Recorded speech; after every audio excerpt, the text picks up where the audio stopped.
সালামু আলাইকুম। ওয়ালাইকুম সালাম। কুরমান ভাই ভালো আছেন? ভালো। কুরমান ভাই আজকে আমরা কোথায় আসছি?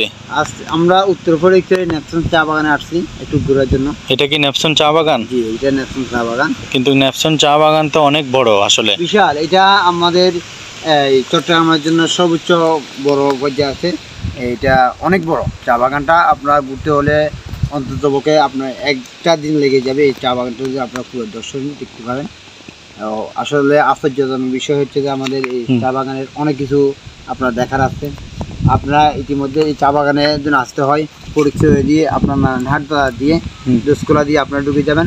সরাসরি আপনারা ঢুকে পরিদর্শন করে সুন্দর করে এদিকে আবার আমাদের গ্যাস ফিল আছে, যেটা আমাদের চট্টগ্রামের জন্য গর্ব বিষয়। গ্যাস ফিলটা আপনারা দেখতে পারবেন, সামনে আছে। হয়তো আমরা একদিন দেখাবো আপনাদের গ্যাস উত্তোলন কীভাবে হচ্ছে বা গ্যাসটা কীভাবে পাওয়া গেছে। আমরা আরও একটা আশ্চর্য জিনিস হয়ে যাবে, দেখবেন যে আমরা এই পথে যাওয়ার সময় হঠাৎ করে আমরা একটা বিশাল আকৃতি একটা বট গাছ দেখা হয়েছে। দেখেন আপনার অত অবশ্যই আপনি কখনো দেখেন না এত বড় বট গাছ। আমরা আপনাদেরকে দেখাতে সক্ষম হচ্ছি যে এই বটগাছে যারা অন্য জাতি আছে ওরা উপসর্গ এখানে বিভিন্ন পূজা করে, তারা এখানে অনেক কিছু আয়োজন করা হয়। আপনারা ইতিমধ্যে লাল কাপড় দেখতেছেন বট গাছের বিভিন্ন এই রাস্তা দিয়ে যাওয়ার সময় আমাদের চোখে পড়লো। পড়ার পর আমি আমার বন্ধুকে একটু দাঁড়াতে বললাম আপনাদেরকে দেখার জন্য। এটা লাল কাপড় কি জন্য বাঁধছে? লাল কাপড় বাঁধা হয়েছে কারণ এখানে যারা অন্যান্য জাতিরা আছে তারা এখানে উৎসর্গ করে, এখানে একটা মেলা আয়োজন করে। আবার অনেক সময় এখানে পূজা করতে তাকে তাদেরকে যে ধর্ম আছে ওই ধর্ম নীতিমূলকগুলা অনুসারে এখানে পালন করা করে।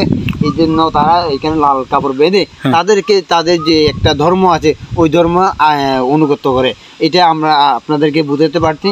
কারণ পূর্ণগত আমরা আসলে বট গাছের অনেক কিছু দেখেন দেখতে পাচ্ছি। এটা এক একটা শিউর দেখি অনেক লম্বা লম্বা, অনেক বড়। এখানে আরো আসেন, দেখবেন তারা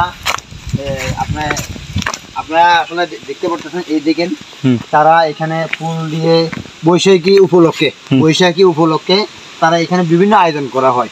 আমরা আসলে আপনাদেরকে দেখাচ্ছি এখানে অনেকগুলো তারা যদি তাদের যে সমস্ত মানত বলা হয় বা তাদেরকে যে সমস্ত আয়োজন করা হয়, এই যে আপনার একটা জিনিস এখানে কিছু কিছু জিনিস তাদের বেঁধে দেওয়া হয়েছে। আপনি দেখতে পাচ্ছেন কিনা দর্শক, দেখেন এইগুলো হচ্ছে যে তাদের নিয়ত, যে যার ভিতরে নিয়ত আছে তাদের ওই নিয়ত অনুপাতে তারা বেঁধে দিলে নাকি এই নিয়তটা পূরণ হয়।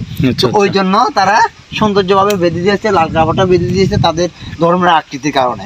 তো আমরা আসলে জাস্ট ওদিকে আর যাচ্ছি না, আমরা আপনাদের দেখাতে সক্ষম হয়েছে। এইদিকে গেলে আপনারা গ্যাস ফিল যেতে পারবেন। ওখানে আমাদের গ্যাস উত্তোলন হচ্ছে আমাদের চট্টগ্রামের জন্য গর্ব বিষয়। রাইডাররা আসলে পেজে আপনারা অনেক সুন্দর সুন্দর ভিডিও পাবেন, যেটা আসলে আপনারা কখনো আগে দেখেন নাই।